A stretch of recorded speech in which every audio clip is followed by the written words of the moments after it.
Hi, everybody. My name is Tracy Beaverson, and I am going to be doing your um, workshop on Thursday, and it's called an integrated reading class that engages students.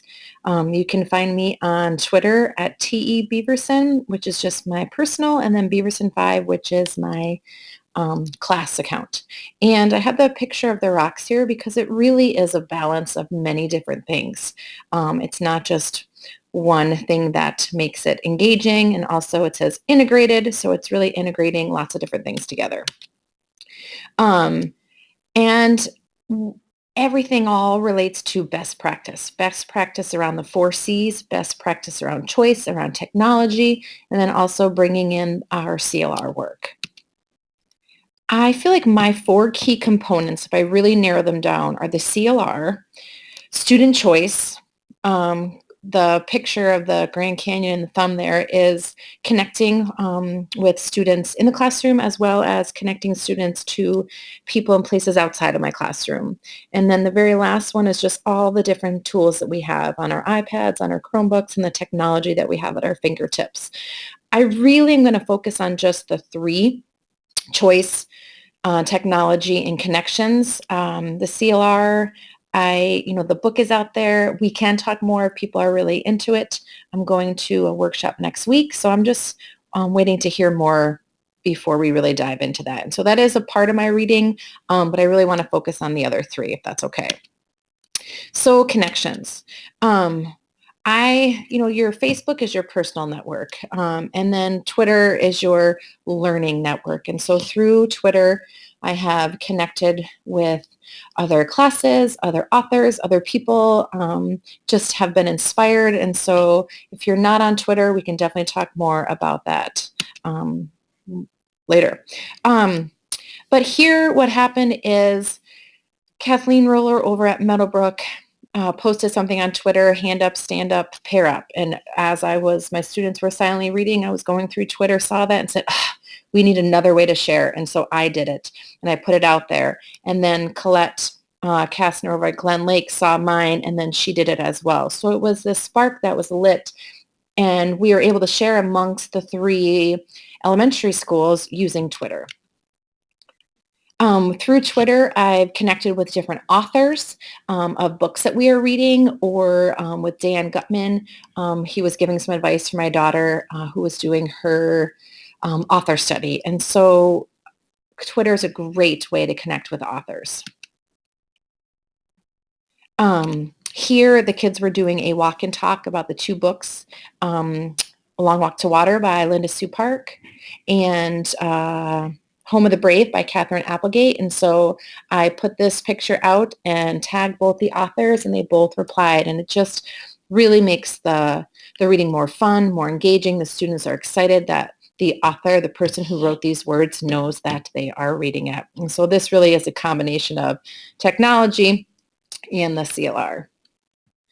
One other thing we've done is we've done some Skype visits with authors. Linda Sue Park is on the right, and she was talking to my class last year about A Long Walk to Water.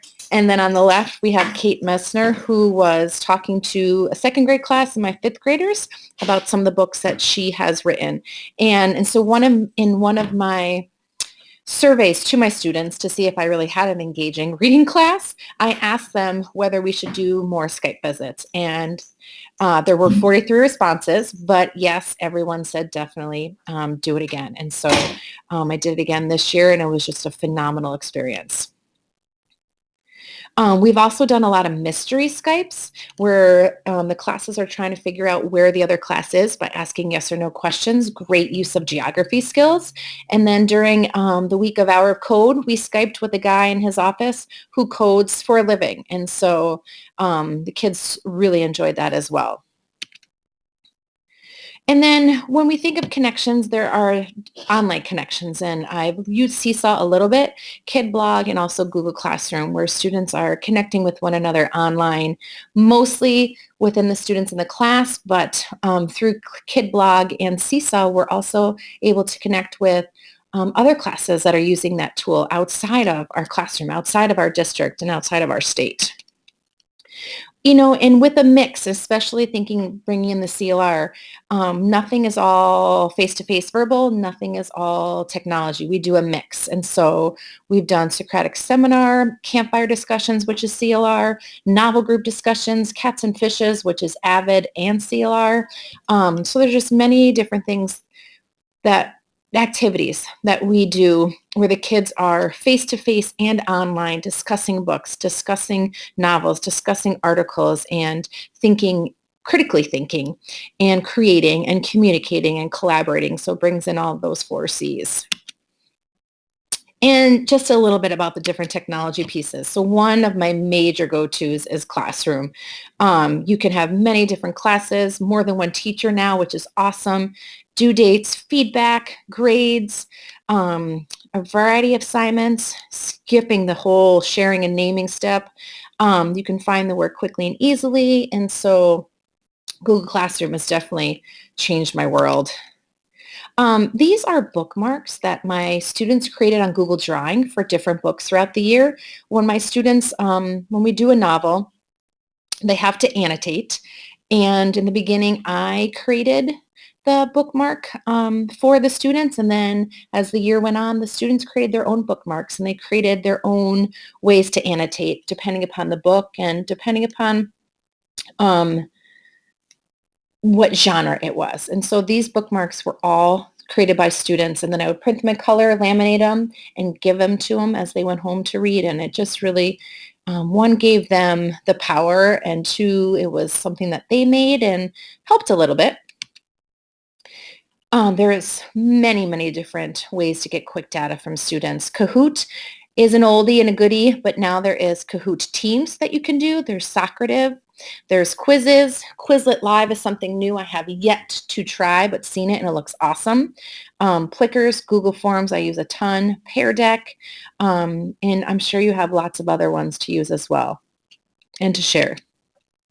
One thing that we like to do is we use Seesaw. In the past, I used Twisted Wave, but Seesaw was a lot easier. And students were able to record their persuasive essay on Seesaw and then share it with others. So other students could not only read other kids' essays, but listen to their essays and to hear the student's voice and their inflection and their tone and their passion.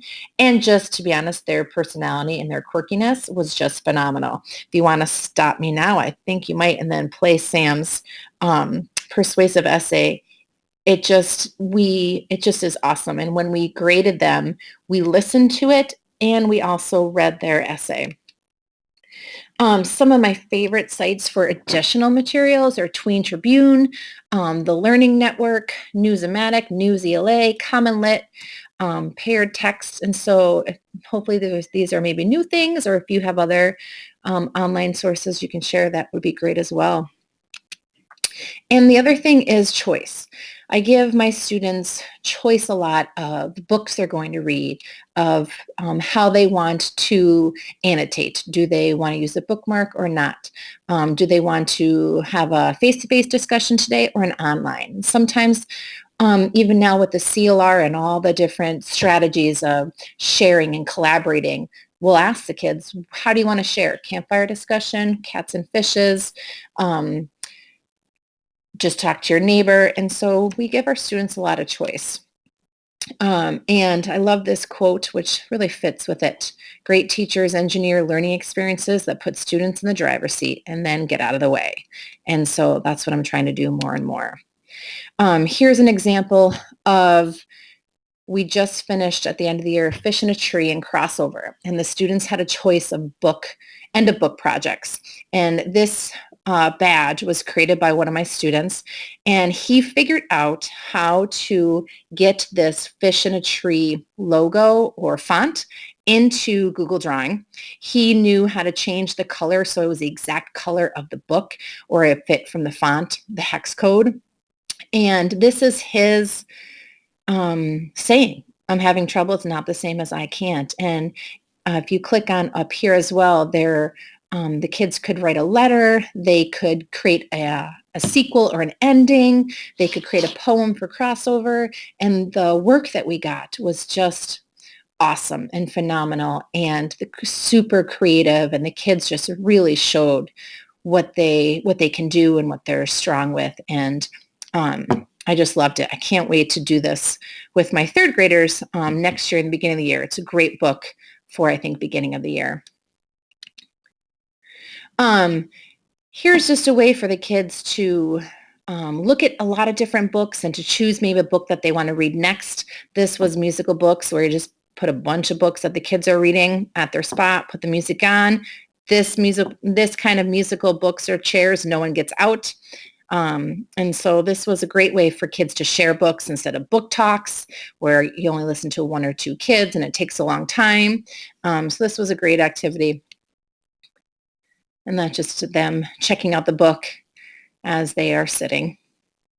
So if you could, I would like you to click on the little Padlet in the middle and share your thoughts about what type of reading experience you want for your students. And so if you click on the Padlet, they'll have directions and you can either type your answer, you can video record, and then just think in the back of your head, what will it take to get there? What will it take for your students to have that experience? And what will it mean if your students have that experience, they get that experience? And so just a little homework for you. And then also, I did say I wanted to do this in sort of a flipped model so that I can tailor Thursday's training to your needs and your wants. And so if you would please click on this form and answer a few questions about, which area you want to focus on, how can I help you? And then I will put some more things together and see about what's going to happen on Thursday. So thank you so much, Juan, for working after school. Thank you again for coming to listen to what I have to say and share. And I know that I will learn as much from you as maybe you will from me. So I just wanted to say thank you.